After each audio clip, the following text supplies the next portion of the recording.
Hello dear students, welcome to doctor logics. पिछले lecture तक हमने अपना इलेक्ट्रोकेमिकल सेल्स कंप्लीट कर लिया था। आज के इस लेक्चर में हम पढ़ेंगे इलेक्ट्रोलिसिस एंड इलेक्ट्रोलिटिक सेल्स के बारे में। ठीक है, एक पार्ट हम खत्म कर चुके हैं हमारे इलेक्ट्रोकेमिस्ट्री का। सेकेंड पार्ट आज हम शुरू करने वाले हैं। ठीक है, तो आज हम जो टॉपिक शुरू करेंगे सबसे पहले वो है हमारा इलेक्ट्रोलिसिस।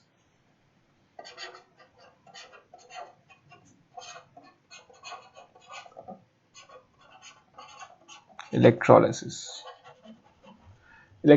क्या होता है? देखो, हमने एक बीकर लिया, उस बीकर में हमने कोई भी मोल्टन या एक्वस सब्सटेंस भर दिया और उस सॉल्यूशन में से इलेक्ट्रिसिटी पास कर दी।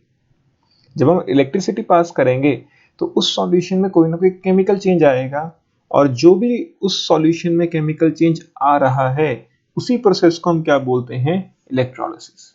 ठीक है, दोबारा समझिए। हमने एक सॉल्यूशन दिया, ठीक है, मोल्टन सब्सटेंस या एक्वस सॉल्यूशन लिया, एक बीकर में रख दिया। उस बीकर में से हमने इलेक्ट्रिसिटी पास की। इलेक्ट्रिसिटी पास करने पे उसमें कुछ केमिकल चेंज आया, उस केमिकल चेंज को ही हम क्या बोलते हैं? इलेक्ट्रोलिसिस। ठीक है, तो इलेक्ट्रोलिसिस है क्या? The chemical decomposition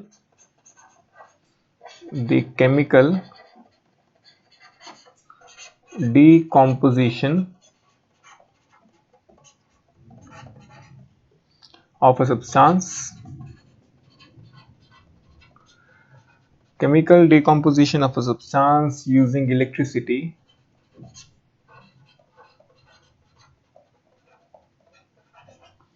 is called electrolysis.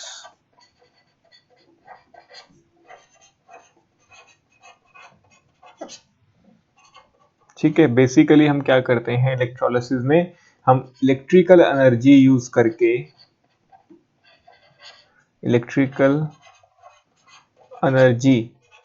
Use करते हैं और कोई सब्सटेंस जनरेट करते हैं। ठीक है, सब्सटेंस जनरेट किया जाता है, इलेक्ट्रिकल एनर्जी यूज की जाती है। ठीक है, और सब्सटेंस जनरेट किया जाता है। ठीक है, तो इसीलिए हम इलेक्ट्रोलिसिस को सब्सटेंस प्रोड्यूसर भी बोलते हैं। क्या बोलते हैं इसको? Substance producer. इलेक्ट्रोकेमिकल सेल में हम क्या कर रहे थे? उल्टा, केमिकल एनर्जी को कन्वर्ट कर रहे थे इलेक्ट्रिकल एनर्जी में। यहां पे हम इलेक्ट्रिकल एनर्जी को कन्वर्ट कर रहे हैं किसके अंदर? केमिकल एनर्जी के अंदर।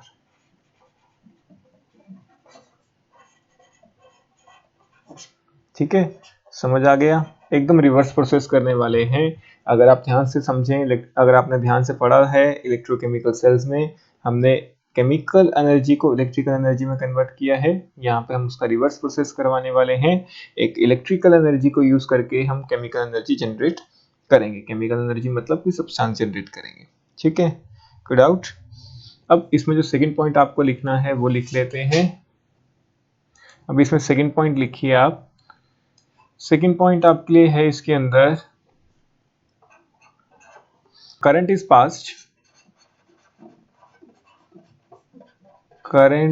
is passed either in molten state or in aqueous state। क्यों? क्योंकि मोल्टन और एक्वस स्टेट में ही इलेक्ट्रिसिटी कंडक्ट होती है, सॉलिड स्टेट में इलेक्ट्रिसिटी कंडक्ट नहीं होती। To carry out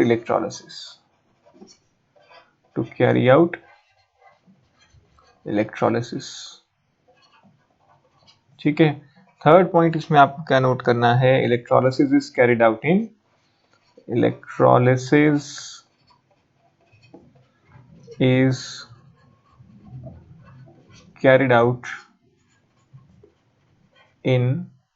electrolytic cell.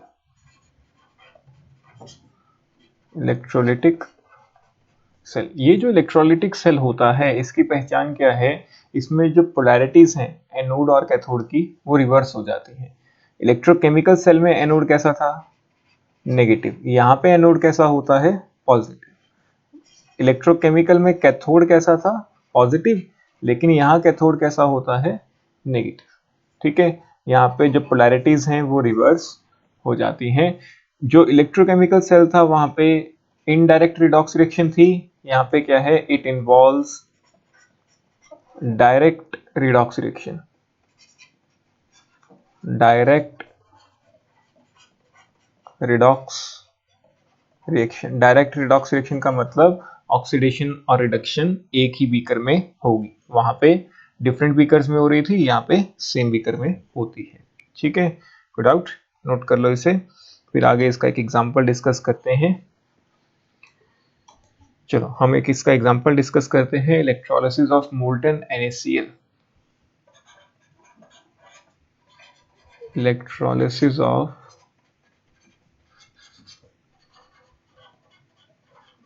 Molten NaCl। ठीक है, इसके अंदर भी सेम प्रोसेस है। मान लो हमने एक बीकर ले लिया, ठीक है, ये कोई हमारा बीकर है, इसके अंदर भी हमने दो इलेक्ट्रोड्स लगाए, एक एनोड और एक हमारा कैथोड।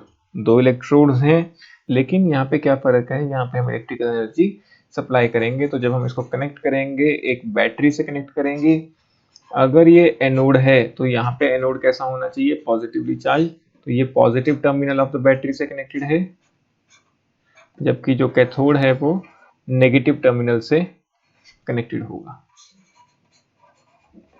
क्योंकि यहाँ तो हम इलेक्ट्रिकल एनर्जी यूज करेंगे ना, तो हमने बैटरी लगा दी, तो ये हमारी बैटरी है जो हमें इलेक्ट्रिकल एनर्जी प्रोवाइड करेगी। ठीक है, और हमने एक इलेक्ट्रोलाइट ले लेना है, वो मोल्टन स्टेट में भी हो सकता है और एक्वस स्टेट में भी हो सकता है। यहाँ पे हम ले रहे हैं इलेक्ट्रोलिसिस ऑफ मोल्टन NaCl, तो यहाँ पे जो इलेक्ट्रोलाइट है हमारा वो क्या है, मोल्टन NaCl। ठीक है, अब देखो इस प्रोसेस में क्या है, अगर हम मोल्टन NaCl लेते हैं, मतलब NaCl in pure state, molten का मतलब NaCl ही लिया है लेकिन लिक्विड स्टेट के अंदर, इसके अंदर वाटर मिक्स नहीं किया है। तो अगर वाटर मिक्स नहीं किया है तो इसका मतलब मोल्टन NaCl में हमारे पास Na+ होगा और Cl- होगा। ठीक है, अब एनोड पे हमेशा ऑक्सीडेशन ही होती है, चाहे वो इलेक्ट्रोकेमिकल प्रोसेस है, चाहे वो इलेक्ट्रोलिटिक प्रोसेस है। हमेशा याद रखना कि एनोड पे हमेशा क्या होगी, ऑक्सीडेशन, और जो कैथोड है वहां पे अभी भी क्या होगी, रिडक्शन। ठीक है, एनोड पे ऑक्सीडेशन ही होगी और कैथोड पे रिडक्शन ही होगी। अब आपको क्या याद रखना है, यहाँ पे एनोड की तरफ कौन माइग्रेट करेगा, anions. Anions migrate towards anode. ठीक है, एनोड पे देखो AN कॉमन आ रहा है, इस तरह से भी याद कर सकते हो कि एनायंस कहाँ माइग्रेट करेंगे, एनोड पे, एंड गेट ऑक्सीडाइज। सिमिलरली जो कटायंस हैं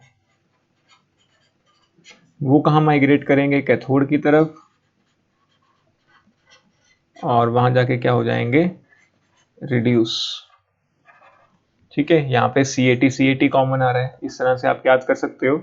अनायंस में AN होता है, एनोड में भी AN होता है, कटायंस में CAT होता है और कैथोड में भी CAT होता है। तो इस तरीके से आप याद कर सकते हो कि अनायंस एनोड की तरफ जाएंगे और कटायंस कैथोड की तरफ जाएंगे। एनायंस जब एनोड पे जाएंगे वहां जाके ऑक्सीडाइज हो जाएंगे, कटायंस जब कैथोड पे जाएंगे वहां जाके क्या हो जाएंगे, रिड्यूस हो जाएंगे। ठीक है, कोई डाउट इसके अंदर? अब अगर हम इसके अंदर रिएक्शंस लिखें, देखो एनोड पे क्या रिएक्शन होगी, अनायंस के ऑक्सीडेशन, तो Cl नेगेटिव इसकी तरफ आ गया और Cl नेगेटिव यहाँ आके ऑक्सीडाइज हो गया। तो Cl नेगेटिव ऑक्सीडाइज हो गया मतलब Cl किस में कन्वर्ट हो गया, Cl2 में। और अगर हम इसको बैलेंस करें तो यही रिएक्शन बनेगी। अब मुझे क्या पता कि Cl- Cl2 में ही जाएगा, यहाँ पे जो Cl है वो -1 ऑक्सीडेशन स्टेट में है, ऑक्सीडेशन करानी है मतलब -1 से ऊपर लेके जाना है। -1 से ऊपर क्या होगा, 0, और मुझे पता है जब भी 0 स्टेट लेनी है तो Cl किस में एग्जिस्ट करता है, Cl2 में एग्जिस्ट करता है। तो यही, अब अगर हम रिएक्शन कैथोड पे लिखें तो कैथोड पे रिएक्शन क्या होगी, देखो कैथोड पे कौन गया, कटायन, तो कटायन मतलब सोडियम आयन, तो सोडियम आयन कैथोड पे चला गया और एक इलेक्ट्रॉन गेन करके क्या बन गया, सोडियम बन गया। कोई डाउट? समझ आया? रिएक्शंस कैसे लिखनी है? एनोड पे ऑक्सीडेशन ही होगी अनायंस की, कैथोड पे रिडक्शन हो जाएगी किसकी? कैटायंस की। अब देखो सोडियम आयन का रिड्यूस प्रोडक्ट क्या होगा? +1 में है, रिड्यूस कराना है मतलब कम करनी है ऑक्सीडेशन स्टेट, +1 से क्या आ जाओ, 0 आ जाओ, और मुझे पता है सोडियम जब 0 में एग्जिस्ट करता है तो Na लिखना पड़ेगा। कोई डाउट? समझ आया या नहीं आया? अब इस इलेक्ट्रोलिसिस प्रोसेस में अगर आप ध्यान से नोट करें तो हमने ऐसी रिएक्शंस करवाई हैं जो स्पॉन्टेनियस नहीं है।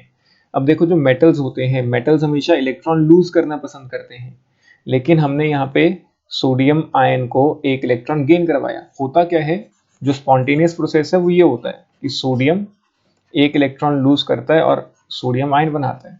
ये फटाफट हो जाता है, क्यों? क्योंकि sodium is the best electron donor, one of the best. ठीक है, तो ये प्रोसेस स्पॉन्टेनियस है, लेकिन हमने यहाँ पे इसका उल्टा प्रोसेस कराया। हमने एक कटायन में इलेक्ट्रॉन ऐड किया और सोडियम मेटल बना दिया। तो मतलब हम एक नॉन स्पॉन्टेनियस प्रोसेस को करवा रहे हैं। सिमिलरली जो Cl है, Cl इलेक्ट्रॉन को गेन करना पसंद करता है क्योंकि वो एक इलेक्ट्रोनेगेटिव एलिमेंट है, लेकिन यहाँ पे तो हमने Cl- में इलेक्ट्रॉन्स डोनेट करवाए हैं। ठीक है, तो हम क्या करवा रहे हैं, चाहे वो एनोड है चाहे वो कैथोड है, हम नॉन स्पॉन्टेनियस प्रोसेस को करवा रहे हैं। कैसे? बाय यूजिंग एक्सटर्नल एनर्जी, और वो एनर्जी कहाँ से मिल रही है हमें? बैटरी से। तो इसका मतलब ये पॉइंट आप बड़े अच्छी तरह से नोट करेंगे कि हम इलेक्ट्रोलिसिस में क्या करवाते हैं, नॉन स्पॉन्टेनियस प्रोसेसेस को कैरी आउट करते हैं यूजिंग इलेक्ट्रिकल एनर्जी। समझ आ गया कि हम नॉन स्पॉन्टेनियस प्रोसेसेस को कैरी आउट करते हैं using electrical energy. Non spontaneous क्यों बोला?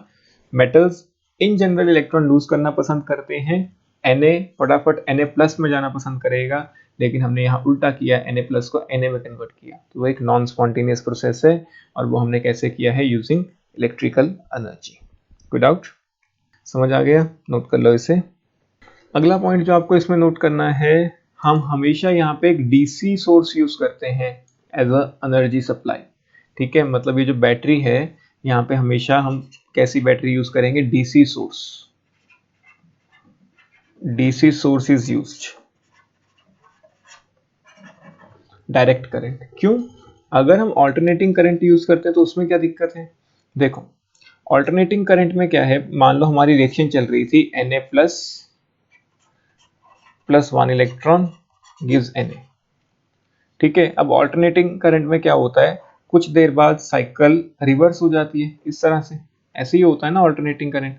तो मतलब इनिशियली अगर हम देखें तो एनोड की पोलैरिटी प्लस थी और कैथोड की पोलैरिटी कैसी थी? नेगेटिव। लेकिन कुछ देर बाद ये पोलैरिटीज रिवर्स हो जाएंगी। ऑल्टरनेटिंग करंट में जो पोलैरिटीज हैं वो क्या हो जाती हैं? रिवर्स हो जाती हैं। तो कुछ देर बाद जो एनोड पॉजिटिव था वो अब कैसा बन जाएगा? नेगेटिव। और जो कैथोड पहले नेगेटिव था वो अब कैसा बन जाएगा? पॉजिटिव। मतलब अगर पहले रिएक्शन चल रही थी Na+ एक इलेक्ट्रॉन गेन करके Na बना रहा था, अब रिएक्शन उल्टी हो जाएगी। ठीक है, मतलब कुछ देर के लिए फॉरवर्ड रिएक्शन चलेगी, उसके बाद सेकंड साइकिल में जैसे ही हम आएंगे बैकवर्ड रिएक्शन शुरू हो जाएगी। तो जितना हमने फॉरवर्ड रिएक्शन कराया था उतना ही बैकवर्ड रिएक्शन हो गया, तो नेट चेंज कितना आ जाया करेगा? हमेशा 0। तो मतलब कोई प्रोसेस ही नहीं हुआ। तो इसीलिए हम कभी भी एसी करंट यहाँ पे यूज नहीं करते। क्यों? क्योंकि पोलैरिटीज रिवर्स हो जाती हैं और रिएक्शन बैकवर्ड आ जाती है। ठीक है, हम हमेशा कैसा करंट यहाँ पे यूज करेंगे? DC current. कोई डाउट? नोट कर लो इस पॉइंट को भी, या मैं लिखवाता हूँ, लिखो इसमें, only DC source should be used. Note करें ध्यान से, only DC source should be used for electrolysis because reaction will be reversed for each alternating cycle।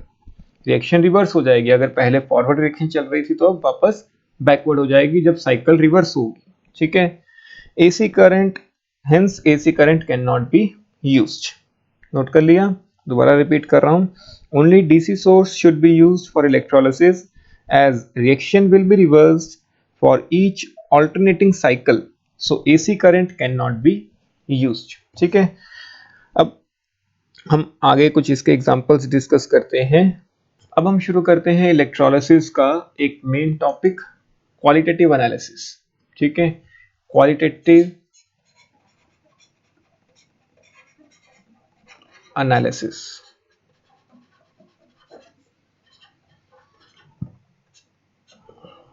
Qualitative analysis का मतलब क्या है? टाइप ऑफ प्रोडक्ट को प्रिडिक्ट करना कि क्या प्रोडक्ट बनेगा ऑन इलेक्ट्रोलिसिस। तो मतलब अब हम क्या पढ़ने वाले हैं? Products of electrolysis, products of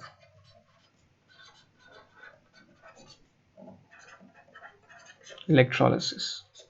लेकिन इस टॉपिक को समझने के लिए हमें पहले दो चीजें समझनी है, एक है ऑक्सीडेशन ऑफ वाटर और दूसरा है रिडक्शन ऑफ वाटर। तो पहले हम ऑक्सीडेशन ऑफ वाटर डिस्कस करते हैं।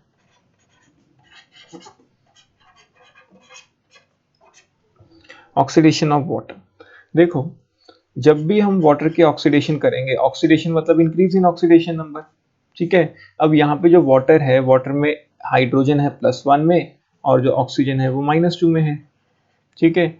अब हाइड्रोजन तो ऑक्सीडाइज नहीं हो सकता क्योंकि वो तो पहले से मैक्सिमम पॉजिटिव ऑक्सीडेशन स्टेट में है, +1 से ऊपर हाइड्रोजन नहीं जा सकता। तो ऑक्सीडाइज कौन होगा यहाँ पे? ऑक्सीजन। अब जो O है वो यहाँ -2 में है, जब वो ऑक्सीडाइज होगा दो पॉसिबिलिटीज है, या तो वो -1 में चला जाए या वो 0 में चला जाएगा। बताओ किस में जाएगा, -1 में या 0 में? हाँ बिल्कुल सही, वो किस में जाएगा? 0 में, क्योंकि जब भी ऑक्सीजन -1 में होता है वो क्या बनाता है? परऑक्साइड, जैसे हाइड्रोजन परऑक्साइड। लेकिन जो परऑक्साइड है वो नेचुरल कंडीशंस में या रूम टेम्परेचर पे नहीं बनता है, तो मतलब ऑक्सीजन हमारा -2 से किस में कन्वर्ट हो जाएगा? 0 में। और हमें पता है जब ऑक्सीजन -2 से 0 में कन्वर्ट होता है तो वो क्या बनाएगा? O2, ठीक है। और अगर हम इस रिएक्शन को बैलेंस करें तो ओवरऑल बैलेंस रिएक्शन क्या बनेगी? 2H2O gives O2 plus 4 electron plus 4H+। ये रिएक्शन आपको बड़े अच्छे तरीके से याद कर लेनी है कि जब भी आप ऑक्सीडेशन ऑफ वाटर कराएंगे तो आपके पास ये रिएक्शन आएगी, ठीक है। और इस रिएक्शन का जो E0 है, अब देखो ये ऑक्सीडेशन रिएक्शन है, ऑक्सीडेशन है तो E0 ऑक्सीडेशन पोटेंशियल वो कितना है? 1.23 वोल्ट्स, -1.23 वोल्ट्स, ठीक है। ये आपको याद रखना है। दो तीन चीजें ही हैं जो याद रखनी है, उन दो तीन चीजों को यूज करके आप कोई भी रिएक्शन निकाल सकते हैं, ठीक है। तो ये हो गया हमारा ऑक्सीडेशन ऑफ वाटर। अब हमें जो दूसरा पढ़ना है वो है हमारा रिडक्शन ऑफ वाटर। दूसरा टॉपिक हमारा क्या है? Reduction of water. अब देखो अगर हम वाटर के रिडक्शन की बात करें तो हाइड्रोजन यहाँ +1 में है, O -2 में है, तो कौन रिड्यूस होगा? हाँ बिल्कुल सही, H+ रिड्यूस होगा 0 वाली स्टेट में और क्या बना देगा? H2, ठीक है। H+ ही रिड्यूस होगा क्योंकि O तो पहले से मिनिमम पॉसिबल ऑक्सीडेशन स्टेट में है, वो तो और ज्यादा रिड्यूस नहीं हो सकता। तो मतलब H2O जब रिड्यूस होता है तो हमें क्या मिलता है? H2 गैस मिलती है। तो जब आप इस रिएक्शन को बैलेंस करेंगे, आप ये बैलेंस्ड इक्वेशन याद रख लीजिए, बहुत अच्छा हो जाएगा आपके लिए, आगे के क्वेश्चंस बड़े आसानी से सॉल्व हो जाएंगे, ठीक है। तो जब भी H2O रिड्यूस होगा रिएक्शन ये बनेगी, 2 electrons plus 2H2O gives H2 gas plus 2OH negative. कोई डाउट? ठीक है। जो ये रिएक्शन है इसका reduction potential, standard reduction potential, E0 reduction potential, वो आता है -0.827 वोल्ट्स, ठीक है। कोई डाउट? नोट कर लीजिए। अब एक चीज आप यहाँ पे नोट कर सकते हैं कि जब हम इलेक्ट्रोकेमिकल सेल पढ़ रहे थे हमने कहा था कि जैसे अगर हमारे पास ये रिएक्शन है, zinc converting into zinc ion +2 electron, अगर इसका इलेक्ट्रॉन पोटेंशियल 0.23 वोल्ट्स है या 0.32 वोल्ट्स है, ठीक है। तो अगर मैं रिएक्शन रिवर्स कर दूं, मतलब ऑक्सीडेशन की जगह रिडक्शन कर दूं, तो वैल्यू सेम रहती है लेकिन साइन चेंज हो जाता है। ये हमने पढ़ा कि जो ऑक्सीडेशन पोटेंशियल होता है या SRP होता है वो नेगेटिव होता है SOP के, लेकिन वाटर के केस में ऐसा नहीं है। वाटर के केस में ऑक्सीडेशन पोटेंशियल कितना है? -1.23 वोल्ट, जबकि उसका रिडक्शन पोटेंशियल कितना है? -0.827 वोल्ट्स। क्यों? ऐसा क्यों है? क्योंकि देखो यहाँ पे रिएक्शन ही डिफरेंट हो रही है। जब ऑक्सीडेशन हो रही है तो प्रोडक्ट बन रहा है ऑक्सीजन, जबकि जब रिडक्शन हो रही है तो प्रोडक्ट बन रहा है हाइड्रोजन। क्योंकि रिएक्शन ही डिफरेंट है इसलिए उसके जो SRP वैल्यूज हैं या SOP वैल्यूज हैं वो मैच नहीं कर रहे हैं। तो ये आप नोट कर सकते हैं कि जो वाटर होता है उसके लिए SRP is not equal to minus of SOP। वैसे तो हमने ये लिखा था ना कि दोनों की वैल्यू सेम होती है, लेकिन बस साइन अलग हो जाता है, पॉजिटिव का नेगेटिव। लेकिन वाटर के केस में ऐसा नहीं होता है। क्यों नहीं होता है? क्योंकि रिएक्शन डिफरेंट हो रही है, प्रोडक्ट्स डिफरेंट बन रहे हैं। ठीक है, चलिए अभी हमने मोल्टन NaCl का केस पढ़ा कि जब हम मोल्टन NaCl लेते हैं तो क्या क्या प्रोडक्ट्स बनते हैं हमारे पास। ठीक है, अब हम पढ़ते हैं इलेक्ट्रोलिसिस ऑफ एक्वस NaCl। ठीक है, हेडिंग डाल लीजिए electrolysis of 1 molar NaCl solution. ठीक है, अब देखो इसके अंदर क्या है, हमारे पास फिर से कैथोड होगा, एनोड होगा, पूरा सेल जनरेट किया जाएगा। अगर 1 मोलर की बात कर रहे हैं मतलब सॉल्यूशन बना दिया है, सॉल्यूशन बना दिया है तो मतलब NaCl में वाटर डिसॉल्व कर दिया है, NaCl एक्वस। NaCl एक्वस का मतलब इसके अंदर NaCl है और वाटर है। NaCl से हमें क्या मिलेगा? Na प्लस और Cl नेगेटिव। अब देखो अगर हम यहाँ पे रिडक्शन की बात करते हैं कि कौन रिड्यूस होगा, तो रिडक्शन किसकी होती है? कैटायंस की। तो एक हमारे पास रिडक्शन है यहाँ पे सोडियम आयन की हो सकती है, और अभी अभी हमने वाटर की भी रिडक्शन पढ़ी, तो यहाँ पे दो चीज़ों की रिडक्शन हो सकती है, Na प्लस की या वाटर की। ठीक है, अगर हम Na प्लस की रिडक्शन कराएंगे तो रिएक्शन बनेगी ये, और अगर हम वाटर की रिडक्शन कराएंगे तो अभी अभी हमने पढ़ा कि वाटर की रिडक्शन में हम क्या लिखते हैं, कुछ इस तरह की रिएक्शन। Good out. ठीक है, तो हमारे पास इन दोनों में से एक ही रिएक्शन होगी। कौन सी होगी? अब देखो जो Na plus plus 1 electron gives Na है, इसका जो E नॉट है वो है हमारे पास माइनस 2.76। जबकि अगर हम देखें वाटर के केस में, अभी अभी हमने लिखा इसका E नॉट क्या है, माइनस 0.827। ठीक है, और दोनों ही SRP वैल्यूज हैं। SRP वैल्यू जिसकी ज्यादा पॉजिटिव होगी वो रिएक्शन कैरी आउट की जाएगी। तो दोनों में से किसका SRP ज्यादा है? वाटर का। तो इसका मतलब वाटर की रिडक्शन होगी, सोडियम आयन की रिडक्शन नहीं होगी, since SRP of water is more, since SRP of water is more, hence reduction of water will be favored at cathode। आप लिख लीजिए इसे, since SRP of water is more, hence reduction of water will be favored at cathode in comparison to reduction of sodium ion। किसकी reduction होगी? Water की होगी। क्यों? क्योंकि उसका SRP ज्यादा है, और प्रोडक्ट क्या बनेगा? Hydrogen gas. Hence hydrogen gas will be evolved as the product, और ये हाइड्रोजन गैस इवॉल्व कहाँ हो रही है? कैथोड पे। Good out. ठीक है, तो ये तो हमारा हो गया कैथोड। आपको ये ई नॉट वैल्यूज याद करनी है यहाँ पे, क्योंकि ये CBSE का एक बहुत इंपॉर्टेंट क्वेश्चन है जो अभी हम डिस्कस कर रहे हैं। ठीक है, फाइनल कंक्लूजन तक अभी आएंगे, लेकिन ये एक बहुत इंपॉर्टेंट क्वेश्चन है CBSE का। ठीक है, electrolysis of 1 molar NaCl solution. ठीक है, तो हमने ये पढ़ा कि जब हम 1 मोलर NaCl लेते हैं तो हमारे पास NaCl होता है और वाटर होता है। NaCl से हमें Na प्लस मिलता है, Cl माइनस मिलता है। रिडक्शन में दो केसेस हैं, या तो हम सोडियम आयन की रिडक्शन कर सकते हैं या हम वाटर की रिडक्शन कर सकते हैं। Since SRP of water is more than that of sodium ion, hence reduction of water is favored as compared to that of sodium ion, resulting in the formation of hydrogen at cathode। ठीक है, अब हम बात करते हैं oxidation की। यहाँ पे ही ट्विस्ट है, जो बड़ा ट्विस्ट है वो यहीं पे है, जिसके कारण ये क्वेश्चन बहुत इंपॉर्टेंट बन जाता है। ठीक है, तो आगे पढ़ते हैं ऑक्सीडेशन की, कि रिडक्शन तो हमने पढ़ लिया, अब बात करते हैं ऑक्सीडेशन की। देखो ऑक्सीडेशन या तो अनायन की होगी या वाटर की होगी। अगर मैं बात करता हूँ Cl की, तो Cl नेगेटिव की जब हम ऑक्सीडेशन कराएंगे तो क्या बनेगा? Cl2। ठीक है, और इसका जो E नॉट वैल्यू है वो है हमारे पास माइनस 1.35 वोल्ट्स। ठीक है, ये हमारा E नॉट वैल्यू है।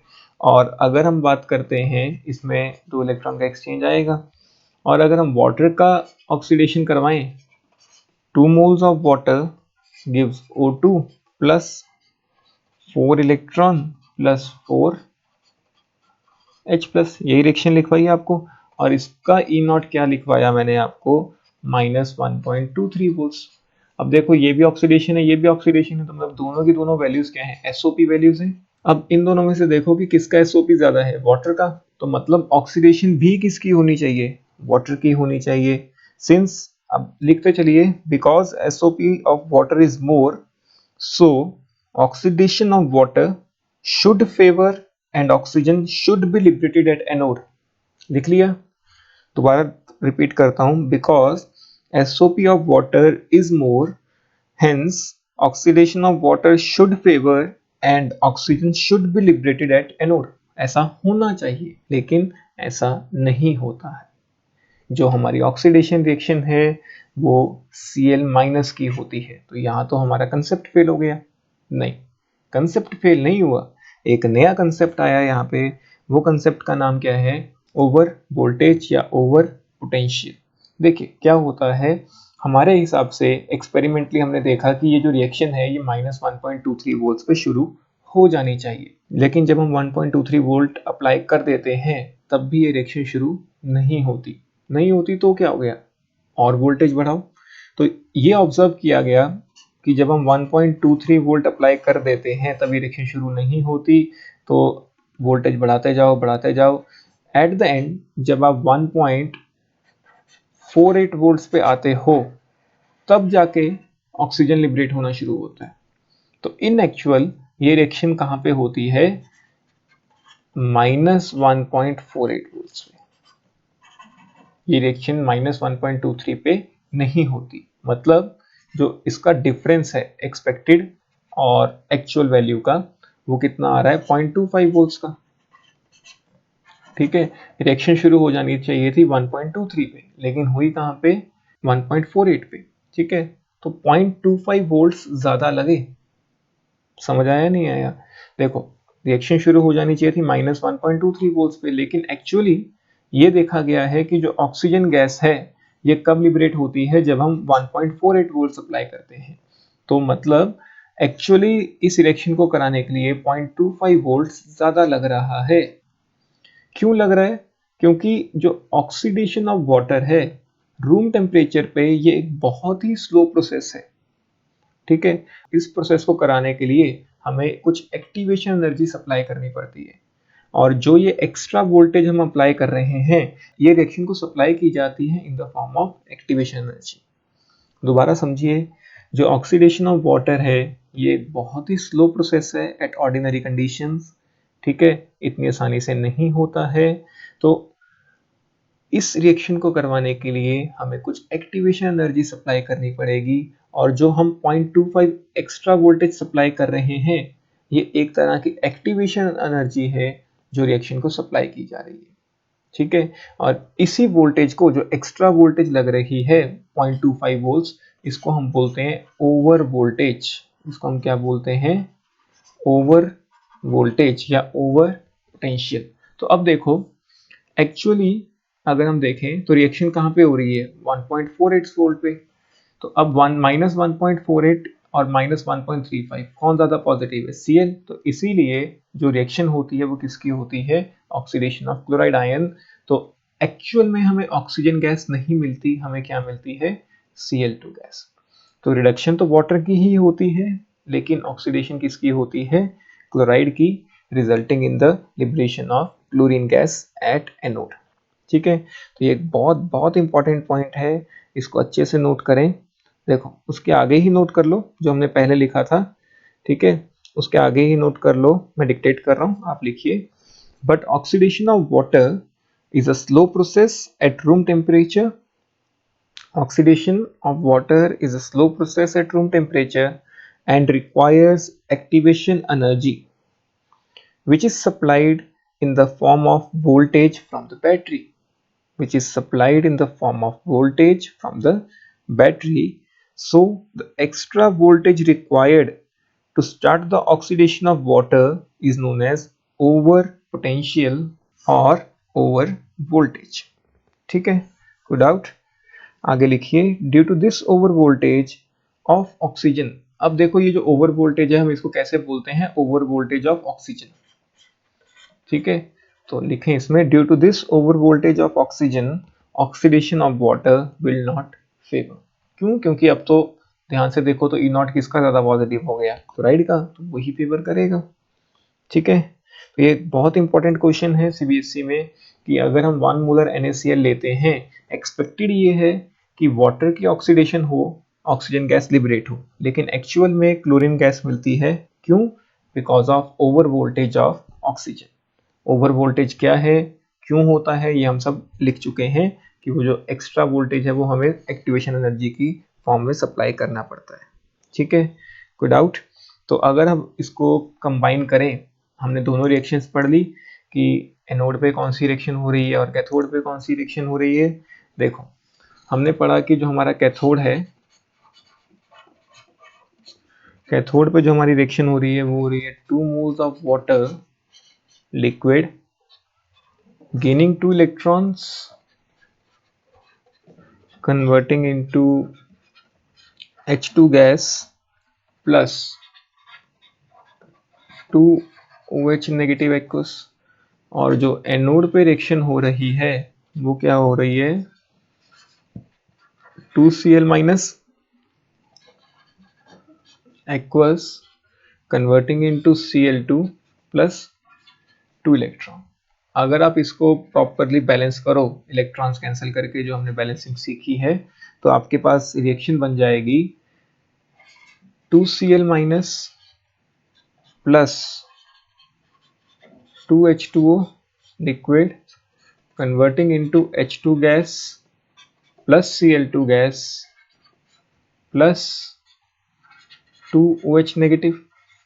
अब देखो, हमने NaCl लिया था, यहाँ पे Na नहीं है, तो हम क्या करते हैं, 2 Na यहाँ लगा देते हैं और 2 Na यहाँ लगा देते हैं। और ये बच्चे बच्चे को पता है कि Na और Cl कंबाइन करके क्या बना देंगे, NaCl। तो 2 Na 2 Cl कंबाइन करके क्या बना देंगे, 2 NaCl। हमने बाद में Na क्यों ऐड किया, क्योंकि Na एक स्पेक्टेटर आयन है, वो रिएक्शन में पार्ट नहीं ले रहा था, तो शुरू में हमने उसको गायब कर दिया और एंड में हम उसको वापस ले आए। ठीक है, स्टार्टिंग वाली जो वीडियोस थी उसमें हमने पढ़ा था Spectator ions gives H2 gas plus Cl2 gas, और यहाँ पे देखिए OH और Na मिलके क्या बना देंगे, NaOH। अब अगर इस रिएक्शन को आप ध्यान से देखें, इस रिएक्शन में क्लोरीन भी लिबरेट हो रहा है और NaOH भी मिल रहा है। ठीक है, तो इसीलिए इस प्रोसेस को क्या बोला जाता है, क्लोर अल्कली प्रोसेस। क्लोर alkali process. तो क्लोर अल्कली प्रोसेस क्या होता है, electrolysis of 1 molar sodium chloride solution, aqueous sodium chloride solution. क्यों बोला जाता है, क्योंकि इसमें क्लोरीन और NaOH दोनों साइड बाय साइड मिलते हैं, इसीलिए हम इसको बोलते हैं क्लोर। क्लोरीन के लिए अल्कली, NaOH एक अल्कली होता है, तो क्लोर अल्कली प्रोसेस। कोई डाउट? अब ये जो हमने ओवर पोटेंशियल वाला कंसेप्ट डिस्कस किया, ठीक है, ये वैलिड है सिर्फ वाटर के लिए। और वाटर के केस में स्पेशली जब हम 1 मोलर NaCl एक्वस सॉल्यूशन लेते हैं तब ये वैलिड है।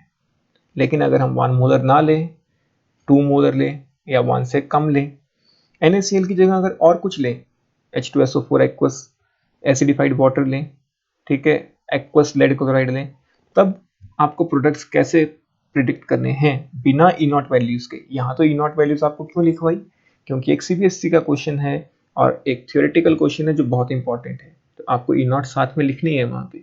लेकिन बिना ई नॉट वैल्यूज के, क्योंकि ऐसे तो बहुत सारी ई नॉट वैल्यूज हो जाएंगी, तो बिना ई नॉट वैल्यूज के कैसे प्रिडिक्ट करें कि कौन सा प्रोडक्ट कब बनेगा, ठीक है, वो हम अगले वीडियो में डिस्कस करेंगे। थोड़ा सा सस्पेंस छोड़ रहा हूँ, आप खुद ट्राई करके देखिए कि बिना ई नॉट वैल्यूज के आप कैसे पता लगाएंगे कि किस सब्सटेंस के इलेक्ट्रोलिसिस पे क्या प्रोडक्ट बनने वाला है। ठीक है, इसको नोट कर लें, अगले लेक्चर में मिलते हैं।